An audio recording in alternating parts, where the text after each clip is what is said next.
한국 방위산업의 역사에서 두산이라는 이름은 늘 조용히 그러나 묵직하게 존재해왔다. 엔진, 중장비, 발전설비 등 눈에 띄지 않는 산업의 기반을 다져온 기업. 하지만 지금 그 두산이 드디어 세상을 놀라게 만들었다. KF-21 블록 3에 탑재될 초강력 엔진의 설계 성공. 단순히 새로운 엔진이 아니라 한국이 엔진 독립의 문턱을 넘어섰다는 선언이었다. 이 소식이 전해지자 한국 방산업계는 물론 해외에서도 충격이 퍼졌다. 미국, 유럽, 일본의 전문가들까지 이례적으로 반응했다. 이유는 명확했다. 1680도의 초고온에서도 견디는 신소재 내열 기술. 지금까지 이 수준의 기술은 미국과 영국의 일부 군수기업만이 독점하고 있었다. 그런데 그 영역에 한국의 두산이 진입했다는 것이다. 이 프로젝트는 처음부터 비밀이었다. KF-21 개발이 시작될 당시 한국은 엔진 부분에서 여전히 외산 의존도가 높았다. GE의 F414 엔진이 KF-21 시제기에 탑재되었고 이는 기술 이전이 제한된 상태였다.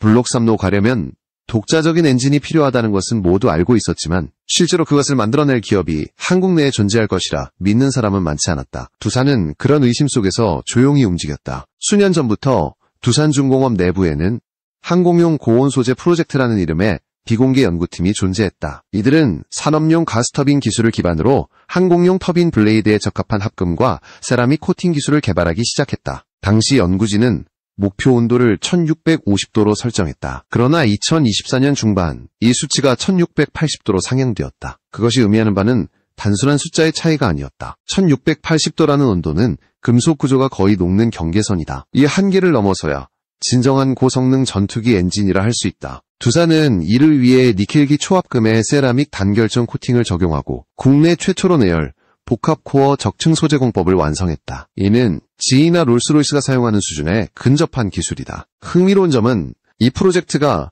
방산청이나 국방부의 주도 아래가 아니라 민간 연구와 국책과제가 맞물린 형태로 진행되었다는 것이다. 국방과학연구소 ADD는 초기 데이터와 열충격 시뮬레이션을 지원했고 두산은 실제 설계와 소재 구현을 맡았다. 그리고 올해 초 마침 내실물 수준의 엔진 코어가 성공적으로 구동 테스트를 통과했다는 소식이 내부 보고서를 통해 전해졌다. 이 단계에서 두산이 보여준 핵심은 단순한 제조 능력이 아니었다. 엔진 설계의 근본부터 바꿔버린 것이었다. 전통적인 압축기 연소기 터빈의 3단 구조를 유지하되 압축 효율을 높이기 위해 펜 블레이드 형상을 완전히 새로 설계했다. 또한 연소실 온도 제어를 위해 초미세 분사 제어 밸브를 적용했다. 이 기술은 F-22 랩터의 프레센 휘트니 F-119 엔진에도 유사하게 쓰이지만 두산은 이를 완전 독자화했다고 밝혔다. 이 사실이 외부에 알려진 것은 한 해외 항공 전문 매체가 한국이 독자 엔진 기술을 확보했다는 기사를 내보내면서였다. 곧이어 미국의 방산기업 몇 곳이 이 기술에 관심을 보였고 일부는 열차단 소재 공동개발 명목으로 기술 제휴를 제안한 것으로 알려졌다. 두산 내부 관계자는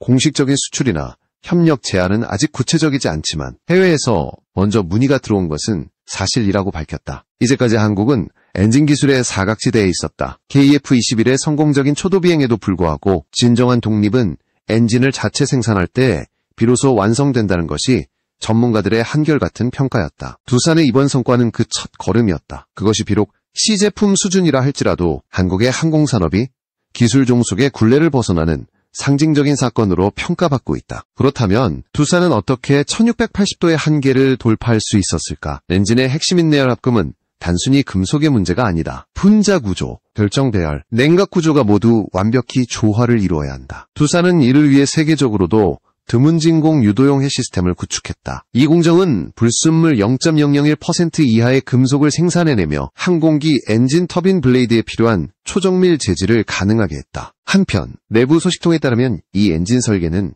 KF-21 블록 3에 맞춰 추진되고 있으며 추력 목표는 약 9톤급으로 설정되어 있다. 이는 F414 엔진보다 약 10% 이상 향상된 수치다. 동시에 무게를 줄이기 위한 복합 소재 적용이 확대되고 있다. 아직 완전한 엔진 통합 시험은 진행되지 않았지만 실물 모델이 공개되면 한국 항공산업 역사에서 또 하나의 전환점이 될 것이라는 평가가 나온다. 엔진 독립, 그것은 단순한 기술의 문제가 아니다. 외교, 안보, 그리고 국가 자존심이 얽힌 문제였다. 두산의 이번 성과가 현실로 이어질 경우 한국은 엔진 수입국에서 엔진 수출국으로 전환되는 세계 6번째 국가가 될 가능성이 높다. 그리고 그 첫 무대는 바로 KF-21 블록 3다. KF-21 블록 3에 적용될 예정인 두산의 초강력 엔진. 그 중심에는 바로 1680도 내열 신소재가 있다.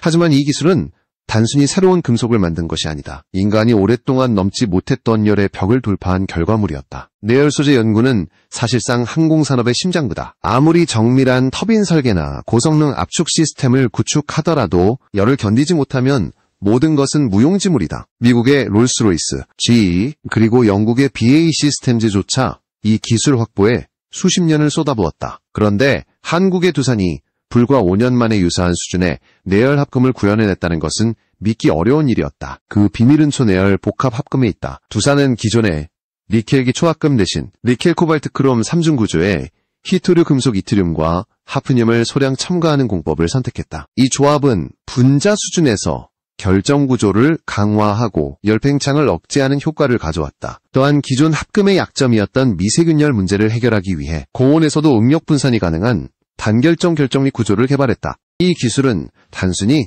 금속공학적 성과에 그치지 않았다. 두산은 여기에 세라믹 베리어 코팅이라는 또 다른 혁신을 더했다. 0.05mm 두께의 이 코팅층은 열전도율을 극도로 낮춰 연소실 내부의 극한 열에도 금속 본체를 보호한다. 실험실 테스트에서 이 코팅은 1680도에서 1시간 이상 구조 변형 없이 유지되는 것으로 확인됐다. 이는 지금까지 한국에서는 단 한 번도 달성된 적 없는 수치였다. 국내 연구진조차 이 성과에 놀랐다. 한 엔진 소재 전문가의 말에 따르면 두산이 개발한 복합 소재는 단순한 내열 소재가 아니라 사실상 한국형 초합금 산업의 출발점이라고 평가했다. 그가 강조한 것은 기술보다 공정의 완전 자립이었다. 미국이나 유럽의 기업들은 대부분 원자재부터 코팅까지 국제 공급망에 의존하지만 두산은 원재료 정제, 용해, 코팅까지 모든 과정을 국내 기술로 구현했다. 이 기술의 결정적 전환점은 2023년 후반이었다. 당시 두산은 군수용 가스터빈 블레이드의 내열 수명 개선 실험을 진행하던 중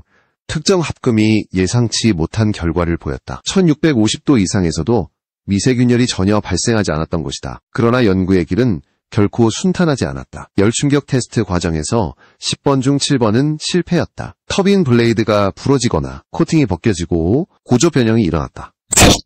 연구진은 즉시 이 합금에 대한 조성을 분석했고 이를 항공용 블레이드 설계로 확장했다. 바로 이때부터 KF-21 블록 3 엔진용 신소재 프로젝트가 본격적으로 가동되었다. 그럼에도 두산 연구진은 매번 실험 데이터를 분석하고 공정 조건을 바꿔나갔다. 용해 온도, 냉각 속도, 코팅 두께를 반복적으로 조정하며 미세한 차이를 추적했다. 특히 냉각 채널 설계는 이번 기술의 핵심 중 하나였다. 터빈 블레이드 내부의 미세한 공기 통로를 만드는 기술은 세계적으로도 극소수 기업만이 보유하고 있다. 두산은 이를 위해 3D 프린팅 기반의 적층 제조 기술을 도입했다. 이 방식은 기존 절삭 가공으로는 불가능했던 복잡한 내부 구조를 구현할 수 있었다. 그리고 바로 이 기술이 1680도의 열을 견디게 한 마지막 퍼즐이었다. 이 과정에서 한국항공우주연구원과의 협업도 큰 역할을 했다. 연구원 측은 열전도 해석 시뮬레이션과 응력 분포 분석을 지원했으며 두산은 실물 테스트와 재료 조합을 담당했다. 이러한 협력 구조 덕분에 연구기간이 최소 2년 이상 단축된 것으로 알려졌다. 흥미로운 것은 이 기술이 단지 군용기 엔진에만 쓰일 가능성이 아니라는 점이다. 두산 내부에서는 이미 이 기술을 산업용, 초고온 터빈, 우주 발사체 엔진, 그리고 극초음속 비행체용 내열 부품에도 응용할 수 있다는 논의가 진행되고 있다. 즉, KF-21 블록 3을 위한 연구가 한국의 첨단 소재 산업 전반을 끌어올리는 계기가 된 것이다. 그러나 이 기술의 진짜 가치는 따로 있다. 바로 미국이 수출을 요청했다는 소식이 전해진 부분이다. 아직 공식 문서로 확인된 것은 아니지만 복수의 산업 관계자들에 따르면 미국 방산기업 한 곳이 두산의 내열 코팅 기술의 공동 개발을 제안했다고 한다. 이 제안은 사실상 한국의 소재 기술을 인정했다는 의미였다. 과거에는 항상 한국이 기술을 요청하는 입장이었지만 이번엔 정반대의 상황이 벌어진 것이다. 일부 해외 분석가는 이를 엔진 분야의 기술 균형이 흔들리기 시작했다라고 해석했다. 지금까지 세계 군용기 엔진 시장은 미국의 GE, 프렛 앤 휘트니, 영국의 롤스로이스 세 개사가 독점해왔다. 그런데 두산이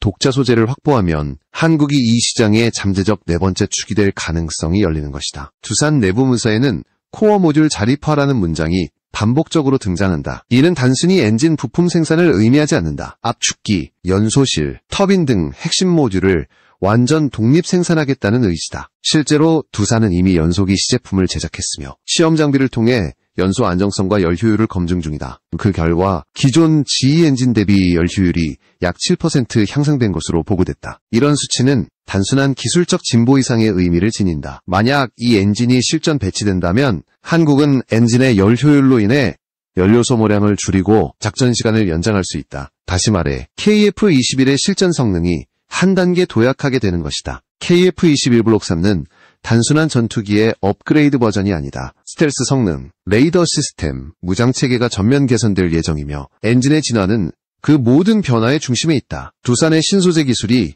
이 프로젝트의 심장이라 불리는 이유가 바로 여기에 있다. 그리고 그 이면에는 조용하지만 집요한 기술자들의 노력이 있었다. 그들은 수천 번의 실패 속에서도 한국 엔진의 불꽃을 포기하지 않았다. 누군가는 이들을 무명의 영웅들이라고 부른다. 그러나 그들의 손끝에서 태어난 금속 한 조각이 결국 한국의 하늘을 다시 쓰게 만들고 있다. 두산이 KF-21 블록 3 탑재용 초강력 엔진의 설계에 성공했다는 소식은 순식간에 전세계 항공방위 산업계로 퍼져나갔다. 처음에는 한국 언론의 과장 보도일 것이라며 회의적인 시선이 많았다. 하지만 곧 외신들이 잇따라 이를 인용 보도하면서 상황은 완전히 달라졌다. 가장 먼저 반응한 곳은 미국이었다. 워싱턴의 방산 전문지 디펜스 뉴스는 한국 두산이 독자적인 내열합금 기반 엔진 설계 기술을 확보했다면 이는 미국의 엔진 독점을 깨는 사건이 될 수 있다고 보도했다. 이어 프렛 앤 휘트니 관계자의 발언이 덧붙여졌다. 그는 한국이 1680도 내열 기술을 확보했다는 것은 단순한 실험실 결과가 아니라면 매우 중대한 의미를 가진다. 우리는 지금까지 이런 수치를 실제 항공용 엔진에 적용한 국가를 두 곳밖에 보지 못했다고 언급했다. 이 보도가 나간 직후 일본의 방산 관련 커뮤니티에서도 격렬한 논쟁이 벌어졌다. 일부 일본 전문가들은 한국이 소재 기술을 확보했다고 해도 완전한 엔진 통합 능력은 아직 부족하다고 주장했지만 곧바로 반박이 이어졌다. 두산은 이미 산업용 가스터빈과 발전용 엔진을 수출해온 경험이 있다. 기술적 기반은 충분하다는 분석이었다. 흥미로운 점은 이번 사건이 단순한 기술 경쟁을 넘어 동맹 내 균형 변화로까지 해석되고 있다는 것이다. 미국은 오랫동안 동맹국들에게 핵심 엔진 기술을 이전하지 않았다. 한국 역시 KF-21 개발 초기부터 이 벽에 부딪혔다. 하지만 두산이 독자적으로 이 기술을 확보했다면 미국의 군수산업 전략에 균열이 생길 수밖에 없다. 실제로 2025년 초 두산은 미국 방산기업 두 곳으로부터 비공식 협력 제안을 받았다. 한 곳은 열차단 코팅 기술을, 다른 한 곳은 고온 압축기 블레이드 제조 공정을 공동 연구하자는 내용이었다. 겉으로는 기술 교류의 형태였지만 업계에서는 사실상 미국이 두산의 기술을 파악하기 위한 사전 움직임으로 해석했다. 한편 유럽에서도 주목했다. 영국의 에어 인터내셔널은 두산의 내열 신소재 기술은 롤스로이스의 차세대 항공엔진 개발에도 직접적인 영향을 줄 수 있다고 분석했다. 유럽연합 항공방위협회 EADA는 내부 보고서에서 한국이 단독으로 이 수준의 엔진 소재를 확보했다면 향후 5년 내 아시아태평양 지역의 엔진 시장 점유율이 재편될 수 있다고 경고했다. 이 같은 움직임 속에서 가장 당황한 것은 일본이었다. 일본의 IHI는 F-35용 엔진 유지보수 허브 역할을 맡고 있었는데 한국이 독자 엔진 개발에 성공한다면 이 역할의 전략적 가치가 낮아진다. 실제로 일본 내 군사 전문가인 오카다 시니치는 한국이 엔진 독립을 이루면 동북아의 항공력 균형이 깨질 수 있다. 이는 단순한 기술의 문제가 아니다 라고 언급했다. 미국 또한 이 사태를 예의주시하고 있다. 미 국방부 산하 기술보호국은 한국의 두산 프로젝트를 비공식적으로 모니터링하는 전담팀을 구성했다는 보도가 나왔다. 이는 과거 일본의 F2 전투기 개발 당시와 비슷한 대응 방식이다. 당시 미국은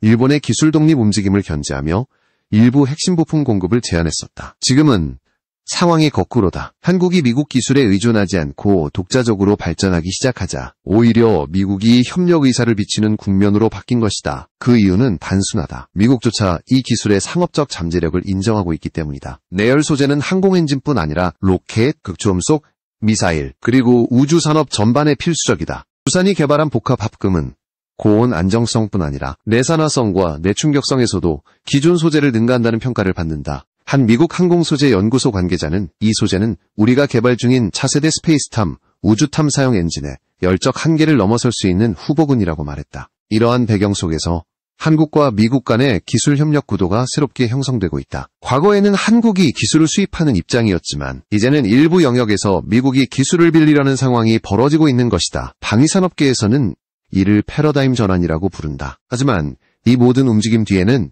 전략적 계산이 숨어 있다. 미국은 여전히 KF-21 블록 3 프로젝트가 완전히 독립적으로 성공하길 원하지 않는다. 이는 단지 기술적인 문제가 아니라 아시아 내 군사력 균형과 직결되기 때문이다. 한국이 완전한 엔진 자립을 이룰 경우 미국의 무기 수출 구조에 직접적인 영향을 줄 수 있다. 따라서 미국 은협력이라는 이름으로 영향력을 유지하려는 움직임을 보이는 것이다. 한편 두산은 이러한 국제적 관심에도 불구하고 극도로 조심스러운 태도를 유지하고 있다. 공식 발표문에서도 현재 개발 중인 엔진 설계는 KF-21의 장기적 성능 향상을 위한 기반 기술이라는 표현만을 사용했다. 이는 기술 유출을 막기 위한 신중한 전략으로 보인다. 한국 내부에서는 이 같은 변화에 대한 자부심이 커지고 있다. 단순히 한 기업의 성공이 아니라 국가 기술 주권의 상징으로 여겨지고 있기 때문이다. SNS와 유튜브 등에서는 이제는 우리가 기술을 수출한다. 한국이 미국을 놀라게 했다는 반응이 폭발적으로 확산되고 있다. 그러나 전문가들은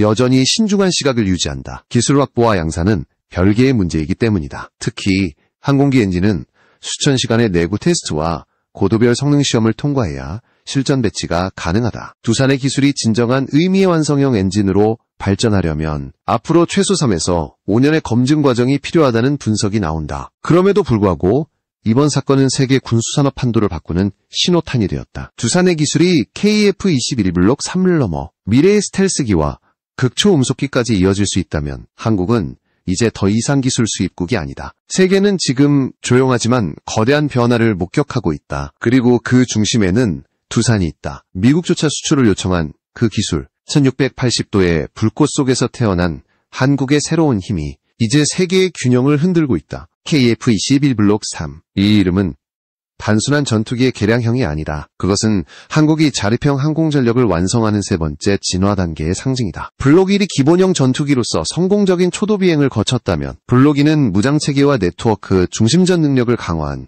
중간 단계였다. 그리고 블록 3는 완전히 새로운 엔진과 항전 장비, 센서 융합 기술을 탑재한 진정한 한국형 5세대 전투기로의 변신을 예고한다.